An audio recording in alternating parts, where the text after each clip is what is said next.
You know that weird phenomenon where you repeat a word over and over and suddenly it loses all its meaning. Like it just becomes noise. Oh yeah, semantic satiation. Your brain just stops processing the actual definition to save mental bandwidth. Right. It's highly efficient for your neurons, but, terrible for actual comprehension. Exactly. And today we are looking at how this exact psychological trap kind of hijacked one of the most famous pieces of text in human history. Yeah, indeed. We're taking a deep dive into the Lord's Prayer from Matthew chapter 6. We have this devotional audio transcript from Pastor Beard Strong, and he's summarizing some teachings from Pastor John MacArthur on this very text. Right. And our mission here is to impartially break down the theology in this source, to really understand the true intent behind the prayer's structure. Because the core of that intent is, it's often completely missed today. I mean, for centuries, people have treated this prayer as just a rigid script to be recited word for word. Which is wild because, wait, doesn't the text itself say the opposite? Yes. If you look at the immediate context right before Jesus introduces it, he explicitly warns his disciples against using vain, repetitive words. But I mean, doesn't repetition build discipline? Like, memorizing a script keeps you focused, so why is it inherently a bad thing if it gets you into a daily habit? Well, because it easily devolves into just a performative checklist.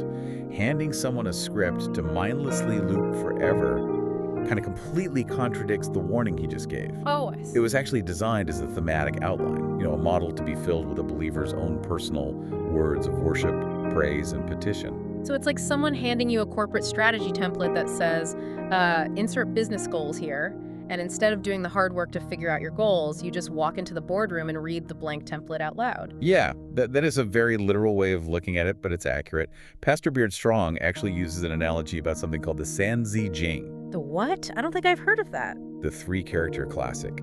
It's this classic text that young kids in Taiwan are taught to memorize. Oh. And children as young as 3 can rattle it off incredibly fast, like they're trying to beat a stopwatch. Right. But if you pause and ask them what the concepts actually mean, they just shake their heads. Wow. They have absolutely no idea. So it's pure muscle memory. It kind of reminds me of a parrot mimicking hello and goodbye without, actually knowing it's greeting you. It's very similar, yeah. But the source emphasizes it's actually a bit more dangerous for a person. Really? How so? Well, unlike the bird, the person speed reading a prayer falsely believes they've accomplished something spiritual. They feel virtuous just for making the sounds. Oh, gotcha. But this material emphasizes that spiritual nourishment requires slowing down to deeply chew on the meaning. Without that meditation, the profound ideas are entirely lost. So if reciting it on autopilot defeats the purpose, then what is this specific sequence of words supposed to actually do to the brain? Like, why these words? Look at the sequence itself. The framework deliberately focuses heavily on God's name, God's kingdom, and God's will. It forces a cognitive shift away from the human instinct to just list personal demands. Right, like treating the divine like a cosmic vending machine. Give me status, give me wealth. Which is exactly what this theology tries to counter. The perspective presented here is that faith is meant to elevate and change the individual's character. Steer them away from temptation and toward holiness. Right. The prayer isn't designed to change God to fit human desires.